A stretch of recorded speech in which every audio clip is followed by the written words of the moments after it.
Like every bag that goes out, did I leave you hanging? Oh, my bad. Okay. My bad. Hey guys, it's Sean from Open Status. Hey guys, I'm Peter Hagstrom with Music City Coffee Club. I mean, I think there is like a level of when you start a business, there is luck. I was always making someone else a ton of money. I've always been like super creative. 1 week away from finishing, I had a heart attack. Thanks so much for having us here. We're outside of Music City Coffee Club. It's a beautiful day. And so, dude, first question, how did you come to own this place? So I started Music City Coffee Club back in May of 23. And so the idea behind it was to grow my, just grow a family coffee business. So my dad's been roasting for the last 10 years. So the thought was to create my own business, but then also tag along with him. And that was kind of important, just kind of, it's always fun growing businesses with family and working together. We get it. Yeah. That's my sister filming right now. And then just, I wanted to pair that with music. I have a passion for music. I've done music my entire life. Oh. And so I figured, why not get into that community, the music and the coffee community. Everyone's drinking coffee, whether it's on tour in a songwriting session or whatever. There's coffee going to be there. So I was like, why not be the coffee for music? Dude, okay, so you said you've had it for 3 years. Have you been in this location for 3 years? I think it's just under 2 years. I think we came in here, I think September of 24. Yeah. Okay. So we've been here almost 2 years. I mean, it's a little shy of 2 years, but we got a call from the guys at Wabash, and they're like, hey, you want to put a coffee shop inside of here? And so we were like, why not? Let's go from just doing bag and online sales into doing a brick and mortar style with coffee shop. Okay. So he sold to restaurants and. Yeah. Okay. Yeah. So he does restaurants, private labels for them. I started Music City Coffee Club as myself, just roasting alongside him. So he has his clients, I have my clients. Okay. So you were doing that, and then it's Wabash? Yeah, That's Wabash. The restaurant here as well. Yeah. And so how did they find you? And they were like, hey, you're going to be the one if you want it. Yeah, I think it was social media. They DM'd me. They wanted to start doing brunch because they had been doing lunch and dinner. Yeah. They wanted to add in the brunch aspect. They do. They have like family ties in New Orleans, so they do beignets, fresh beignets, every weekend, that type of stuff. So they're like, hey, you want to come in and just pair your coffee with what we do? Yeah. Just a little partnership collab. Dude, okay. So, man, with that, like, I don't know, how would you give advice to someone to kind of like position themselves? I don't know, because that seems like maybe not a stroke of luck, but how do you position yourself to kind of get that opportunity? If that makes sense. I don't know, just... Dang, that's a tough one. Yeah, like, just be on social media, get your stuff out there. Because there's a thrift store that we talked to, Nick, who owns Music City Vintage in Columbia, and he was doing streetwear, thrifting, and stuff like that, and then the owner was ready to hand off the store to somebody, and he got the call and was like, all right.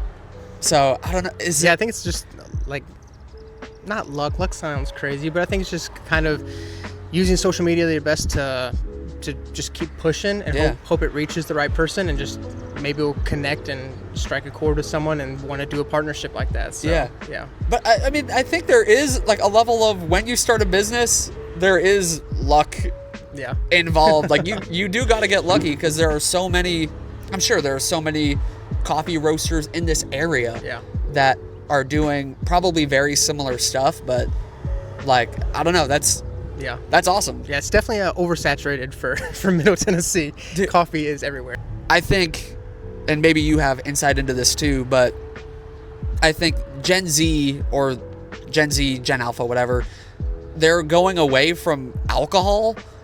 Like, the rates of alcohol consumption for people in Gen Z is historically low, and I think people have gone from alcohol to coffee, and I think honestly is, I don't know if you have a take on that. Yeah, no, that's a huge like trend, which I noticed. I think that really started around 23 when we started coffee. Yeah. And so that was my thought with music, like tying in music. And so we promote artists on our bags.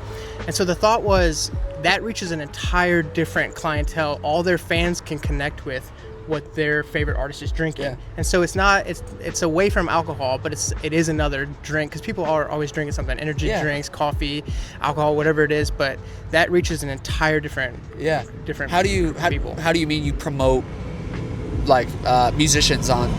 Yeah, so sorry, should I grab a bag? Yeah, sure.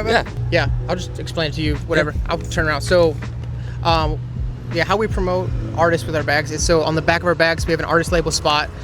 And so we'll partner with them on whatever new song they're doing, events, any tours. And so they'll have like this little 4x2 spot that they can put a QR code with their new singles that are coming out. And so that's a free thing that we do for artists, whether you have 5 listeners or 5 million monthly listeners. We just want to promote them.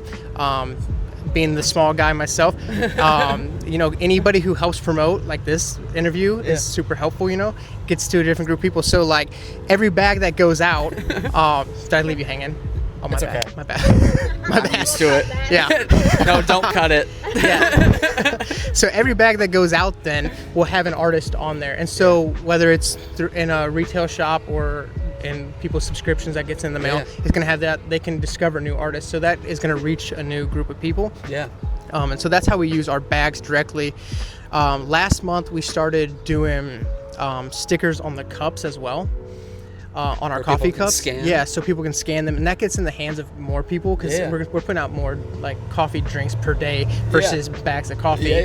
So we started doing that promotion system, but that's how we're people partnering. Just email this here to like, hey, would you feature me on this? Yeah, exactly. So if you have a new single coming out, we'll make up a label for you, put it on the back there. We've also partnered with a couple to do like a private label for their stuff, so it'd be like whatever artist names roast, and so that would be the roast. And we've pitched a few like custom bags for artists. Obviously working with management groups, it's a lot slower and people are more hesitant on it. And so we've been doing that. We've been pushing that the best we can. But that's what it's all about, is just having another piece of merch, a novelty item almost, that can create the fan to the artist and stuff. Yeah, dude, so. That's incredible. So you said that you are a musician. I mean, once you are a musician, you're always a musician. I don't know about that. Well, I don't know about you that. Maybe you slow down. Yeah, slow down a bit, probably. Yeah. But like, were you playing on Broadway? I mean, we're in Nolensville, so it's close to Nashville. Yeah. But. So I just did. I just do a lot more songwriting. Okay. And so I don't have anything out. I'm not published or anything. Okay. Yeah. But I just do that for myself. I was doing a lot with like I did like worship ministry for several years.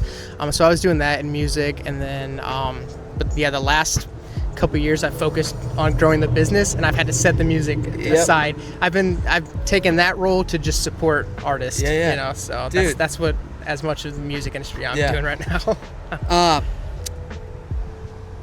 I want to get back to the question she asked. There are so many, there's a lot of people getting into coffee, whether it be like starting coffee carts or opening up pop-up shops in different places.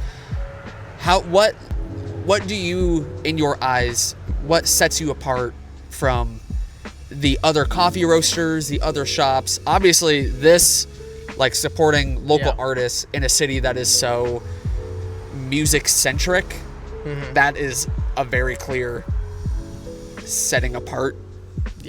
Setting apartness. Setting apart. But how did you, when you came in, you're like, here's how we're going to distinct ourselves? Man, I don't know. I think that's a tough thing. I've had a lot of people ask me that, because I've had like some like business people be like, what's different about you? And I'm like, I don't know. I hate that question. I think, obviously the promoting the music. I think the fact that, we're roasting it. So we have everything from when it's a green bean, we get it from the Port of New Orleans. So it comes green bean until we roast it, so we can adjust the roasting profile to get exactly what we're looking for. Versus like if you're getting coffee from someone, they've already roasted it to how they want it. And And then I think that is just the big thing that kind of sets us apart. It sounds stupid, but it's like building relationships with our customers. Yeah. And so it's like, I joke about it how like I almost need to charge a therapy session with every customer because they will just dump stuff on me. But it's just like that's what it is. I just it's like coffee, man. yeah, it's more than coffee. Yeah. And so that's what's kind of, I feel like, set us apart a little bit, is just building those authentic relationships. Yeah. Meeting cool people, and then good coffee is just a positive. Yeah. Yeah. It's like, well, you got to have a good product. Yeah. But it's with almost every business. As long as your customer service, your product is good, and your customer service is really good. Yeah. And there's not 17 coffee shops in your area. Yeah. I mean, it's close here. But like driving in, I didn't see another coffee shop. Yeah. And is there a Starbucks? No, it's way. Yeah. It's further north. Yeah. So I'm like, I mean, it does. I don't think it necessarily takes a lot to have like a successful coffee shop, because everybody wants coffee. But what does set you apart is that your coffee is, one, very good, your customer service is excellent, you and your wife are awesome, and like, yeah, I mean, that's what it takes to be set apart. Because we've been to some coffee shops that the customer service was and we're like, we are never going back here. Yeah. Sorry, but like, did you know that you wanted to be a business owner or an entrepreneur, or did that wanting to be like in business with your dad, was that kind of the catalyst? I think I've always had like a entrepreneurial mindset. I just like I've always been like super creative, and then I like to figure out solutions to problems. And then also there's that side of things that like I hated working for people. And so it's like I was always making someone else a ton of money. And so it's like, when is it my turn? So I was like, might as well, go about this, start my own business. Yeah. Sad to find out you don't make more money. Just a lot more work and hours and stress and So that's it. It's just I've always had that mindset. Yeah. What did you do before you started for this Music City Coffee Club? So I did like house renovations. So we did a lot of remodels. And so that was really cool. It was fun because you get to be creative. You get to like strip everything down to just the studs and rebuild it. And then you get to see that. So I did that, and then I joined the Fire Academy. And so I was doing that. It's a 12-week course. It's tough, I hear. 1 week away from finishing, I had a heart attack. And so what? Yeah. So I had a heart attack. How old are you, bro? I was 26 when that happened. So that was 3 years ago. And so I kind of had to get off of doing manual labor. Yeah. And so I tried to go back to the construction, but like even like hauling like lumber upstairs and stuff was like killing me. Dude, so, what? Yeah. What do you want to talk about? Like, I mean, what did they say happened? We were just doing we were doing high-rise training. Yeah. And so we were in full gear. I had my sandbag on, and then I had my partner's sandbag on because he was carrying the like hose pack. Uh-huh. So I mean, that's already, you're adding at least 200 pounds on your back. And so we were doing that. And this had already been from like 10 weeks of intense training, like super hard training, and it just gave out. I sucked through my air in 5 seconds and was like, I gotta sit down or something. The guy was like, no, you keep going, you're gonna be fine. I was like, no, for real, dude. And so thankfully, like, my chief showed up, and we had like a relationship just because I like started a little bit early from everyone else in the academy. And he's like, let me check you out, and he's like, let me hook you up to the EKG machine. And he said, yeah, we're gonna go to the hospital right now. And I was like, no. But then they didn't let me finish, and I was so mad because all we had left was like ropes, and so it was just tying knots. And I was like, I can do this. Like, I've gone through everything. It's funny. I was like, we did the hazmat training, so I've got like hazmat certification. We did search and rescue, all that. It was just ropes, and they didn't let me finish. So I was like, very sad. Sick, very sad. Cool. The easiest part you saved to the last. I know, for real. Yeah. Dude, that's crazy. Yeah. Well, I'm glad you're okay. Yeah, we're kicking, we're living. Yeah. And now you got your business, and things are good. That's right. Yeah. Wow. Okay. Only lifting bags of coffee. Yeah, that's hopefully not as intense. Yeah. Maybe don't do 30 at a time. Yeah, for real. Yeah. Man, it seems like you were on such a different career trajectory. Yeah. But if you could go back to when you were like a kid or a teenager, what kind of advice would you give him about, like, maybe the fire academy? Maybe don't do that. Yeah, but maybe more specifically about like, hey, you're gonna be a business owner. Here's something that you should take with you, or here's something that you should learn before taking on a business. I don't know anything that I would tell myself. Thankfully I've had a lot of people walk alongside me throughout like my younger years and through my years, and it kind of circles back to what we were talking about, is like building relationships. Yeah. And so I think that's been like, that would be something that I would obviously tell my younger self and be like, what they're saying is right. Like, build those relationships, have those connections. Yeah. And so I think that's the biggest thing that those open doors to everything. Yeah. The people you know is what it's all about. And so I think that's such a big thing, whether you're an entrepreneur or not. Yeah. Just having those. And so I think that would be what I would tell my younger self. Personally and in business, having people to come alongside you to support you is important. Yeah. But so you do have like other, maybe not necessarily like older people in your life, but it's all older people. But I don't have anyone my age. Yeah, that's all like in the 40s and 50s. That's has been a business owner or that own businesses that have been like, hey, here's what you got to do. Here's what you should do. For sure. That's Yeah. That's important, guys. Wisdom from people who have done it before you. Yeah, that's very important. Yeah. That's good wisdom. I know there are a lot of people that are wanting to like start a coffee cart or start their own coffee shop and have their own business. Being an entrepreneur right now is kind of like really hot. Yeah. And finding jobs is not super easy, so people are turning to entrepreneurship to try and make their money. What would you say to someone that is wanting to start their own coffee shop or a coffee cart, coffee truck? Yeah. First, I would warn you that the margins are not great. Realistic. In your head, it sounds like, oh, that's really easy to do. I could sell 200 cups a day. That sounds super simple. It's not. There were days that legit, when I first started here, I had 0 customers. I would sit there and it would be like, dang, dude, can I get a sign to spin out there? So there's sacrifices that you got to go through, and you got to realize that the profit margins are really not that great on coffee. But I wouldn't change it. What I did, I would do it. If you have a passion for coffee and a passion to serve people and meet people and do stuff like that, then yes, do it. Just know that you are going to make sacrifices, and you got to have the ability to adapt. That's one thing as well. I think a lot of people see on TikTok and Instagram Reels and all that stuff, here's how much I made from my coffee cart. Yeah. And it's like, I made $10,000 in 1 week. And people are like, oh my gosh, it's like, it's a cheat code for money. Yeah. But I don't think people really understand like how much it takes to, you got to buy the cups, you got to rent the space, you got to do all this stuff before you even get started making and serving the coffee and getting any customers. And then once you do get a customer, you got to pay all that stuff back. But it's definitely possible though, like to make, maybe not $10,000 a day, but yes, it is possible to do it. It's just a matter of building that business, getting those people to come in and really trusting your product that you have, being consistent in what you're serving. So it is possible.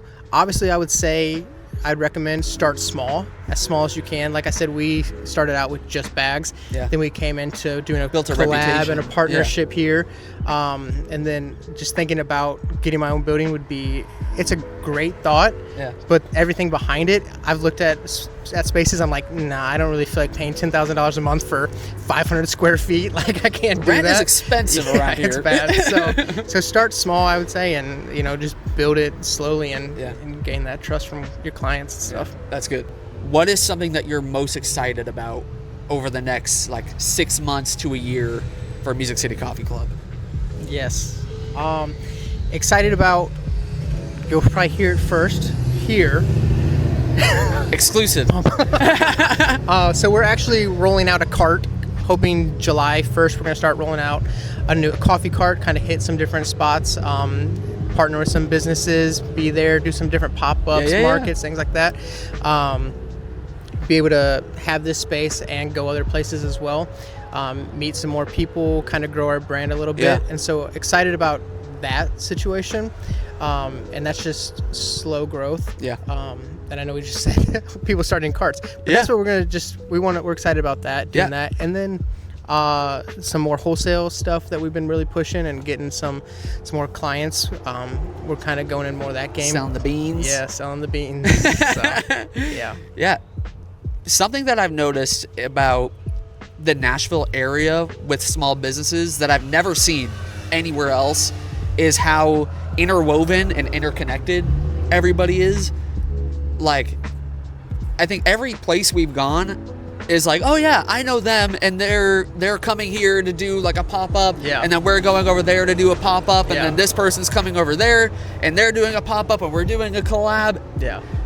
It's so that's genius. It's wild. It's a great vibe too, because it's like, it's great being in a shop, but then when you get to go other places, it's so fun. Like we did an event with some friends. They did a grand opening, and it was so fun. They had some different vendors there. We got to hang out, and so it's just it's a good vibe. And like kind of what you said though, is Nashville's kind of, they are like that. Like bring a bunch of vendors to an event and make it a space that people hang out.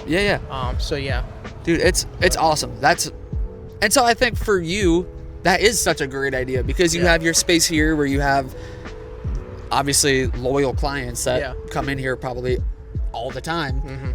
But then to get the name out there, because like you said, it's Music City Coffee Club, but it's not like super far away from Nashville, but people probably wouldn't even know that you guys are out here, and you guys have excellent coffee, and you guys are great. So getting that name out there, that's awesome. Stoked for you guys. That's so cool. It. Can people find you guys on Open Status? You can find us on Open Status, and I'm very excited with our cart to start using the locations feature so people can come and find us. Because a lot of people don't see Instagram, as crazy as that sounds. I'm like, dude, I posted it. There's like 300 people have viewed my story, but you still didn't even know where I was. So it's like with Open Status, and I'm excited. I really am excited to use that, because that's always like a thing. Like, how can people find where food trucks are or whatever? So that's it's like if you don't have a permanent location for your food truck, it's like, okay, I guess I gotta check your Instagram story every time maybe I'm like, oh, I want to go here. I'm just going to go back to the same place that they were last time.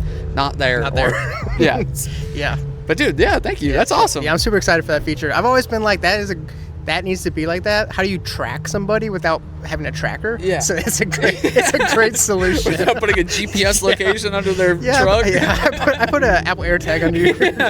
Like, I see this AirTag is following me. I can't find it. So yes. Dude, Peter, thanks so much, man. Yeah, of course. You guys are awesome. If you have not been to Music City Coffee Club, get down here. It's incredible. Seriously, check it out. Come meet Peter. I'm here all the time. Every day. Yep.